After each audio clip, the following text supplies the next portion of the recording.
Bei KTX haben wir eine neue und revolutionäre Kleinwindanlage entwickelt, die 90% der bei einem konventionellen Design benötigten Materialien einspart. Das ist sehr gut für die Wirtschaft, aber auch für die Umwelt.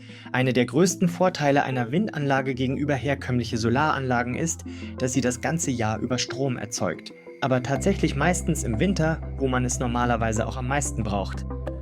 Wir haben unsere Technologie den Namen Tethered Wind Turbine gegeben, und zwar aus dem Grund, dass wir Abspannseile benutzen, um den Turm und die Rotorblätter zu entlasten. Die Abspannseile oder Pardunen, wie sie auch oft genannt werden, sorgen außerdem dafür, dass wir ein Schraubfundament statt eines klassischen Betonfundaments benutzen können.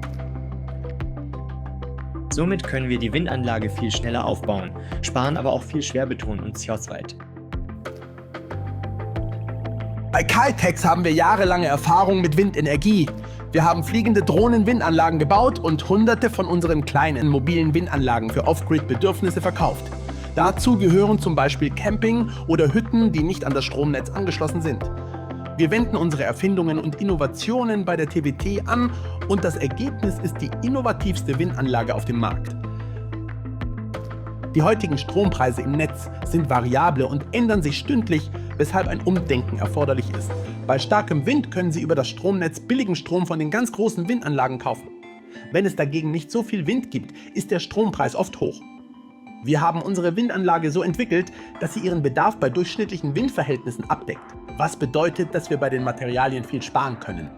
Letztendlich können wir sie dadurch die wirtschaftlich vorteilhafteste Windanlage auf dem Markt anbieten. Es ist bei weitem am effizientesten, Strom lokal zu produzieren, wo er benutzt wird. Und mit unserer Windanlage können Sie den Strom praktisch in Ihrem eigenen Garten erzeugen. In Dänemark gibt es rund um die 80.000 Haushalte, die von unserer Windanlage, dem billigen Strom und der kurzen Rückzahlungszeit profitieren können. Wir hoffen, dass Sie dabei sind, Ihren eigenen Strom zu produzieren und die Welt grüner zu machen.